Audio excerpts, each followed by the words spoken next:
Hey y'all, what's going on? This is Jason Davis with Davis Sunglasses, but I guess that's totally beside the point. But the point is, this is my 91 Camaro. It's an RS, and as you can tell, this isn't stock.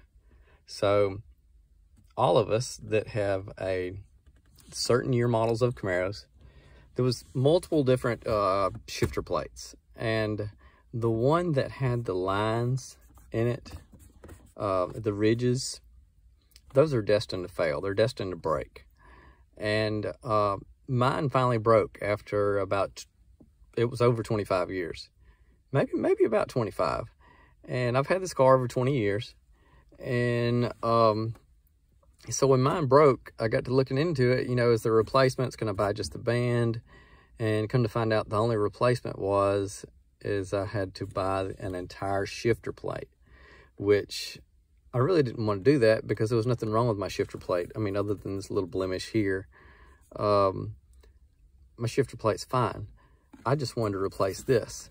So what I did is I got doing some research, trying to find out what kind of material I could use, and I needed to find something that was rigid enough, but also thin enough to be, and also flexible, so it couldn't be too stiff. So what I came up with was a dust shield that would replace this one. Cut them the right width and length and put the hole in them. And so I have one that I currently use. It's not the one that's in this car right now because I used it for about 2 years. And then I decided I wanted to try something different in my car because the first one lasted me 2 years and it broke. And this one right here, I'm not sure how long this one's been in here. I put on my eBay listing where I sell these when I installed this one. But so to get to my point, I've got dust shields available. And if you'd like one, I have 3 different styles on eBay. I have one that's a little bit more, a little bit stiffer material, and it has a texture on it, about like this. And so one side of it is gloss black, and the other side looks very similar to this. And you can see a picture on the eBay listing. It'll show you exactly what it looks like, and it shows what it looks like installed in this car. And I'll also have a listing that has this one. It's matte black finish, and it's a lot more flexible. And like I say, I have the date on that listing of when I installed this one in the car. And this is the first one that I installed that's of the more flexible material.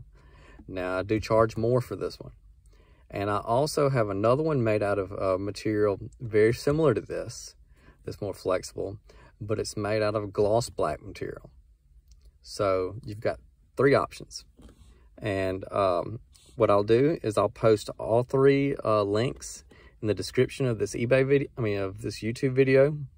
And what you can do is, I do run out of stock every once in a while. And what I'll do is I'll make some more and I'll update the inventory. So what you can do is you can just pick whichever one you'd like.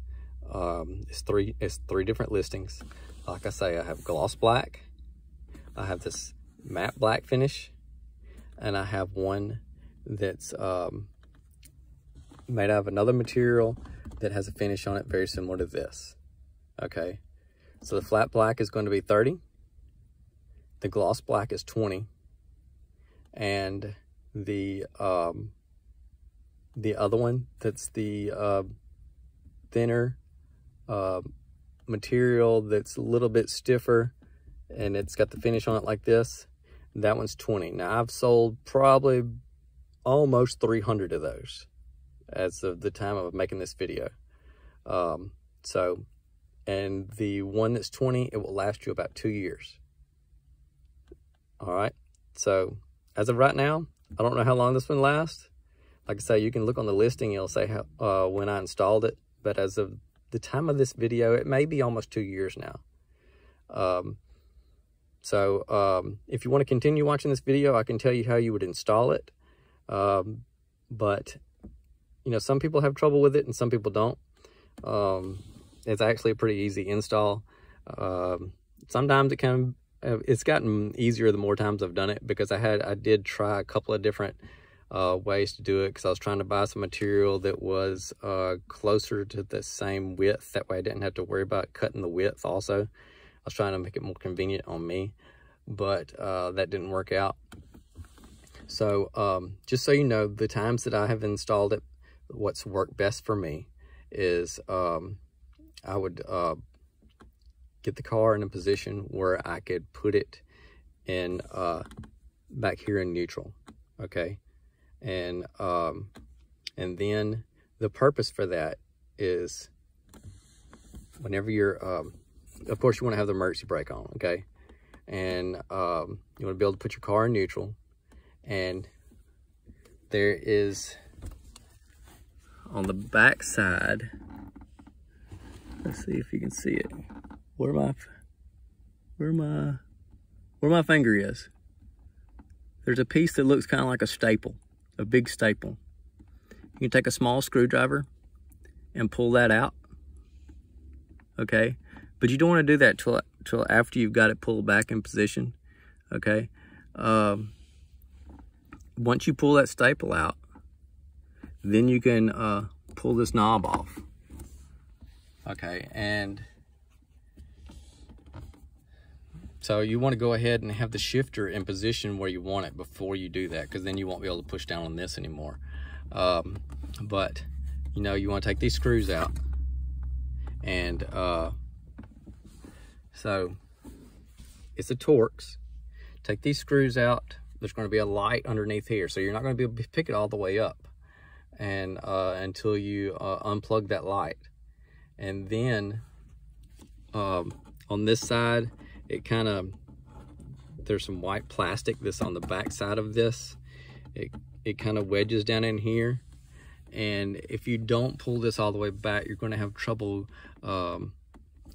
getting this the back side of this and clearing the radio, and you're just going to have some issues getting it out if this isn't pulled back, okay, to allow you some flex to pull back on this. So once you take it off, you'll remove the original broken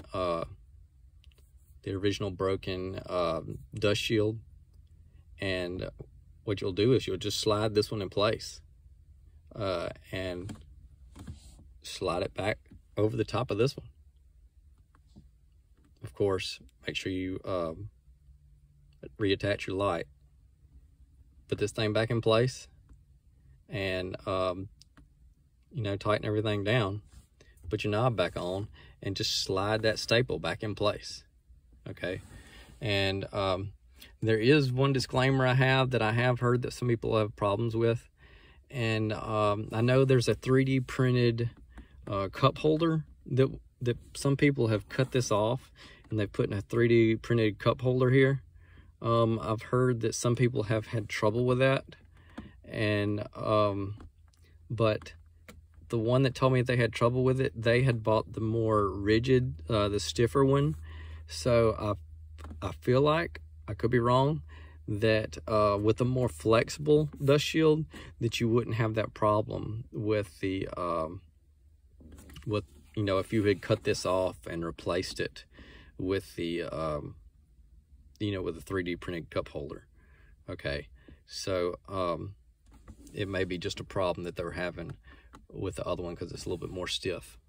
So guys, if you're interested in getting this dust shield, I would appreciate it. Hey, while you're at it, pick up a pair of sunglasses from my my sunglasses store. If I can suggest a good brand to you, you ought to check out Ray's Eyewear. And thank you for watching this video, and if you got any suggestions or anything you want to talk about these dust shields, hey, leave a like, leave a comment, subscription, and we'll talk about it. All right. Hey, if you could help somebody else with an easier method with how to replace it, that'd be cool too. Or, hey, what have you done? You know, so hey, have you bought one of these? If you have, I'd like to know what you think about it. All right. Have a good one. Appreciate you watching my video. Later.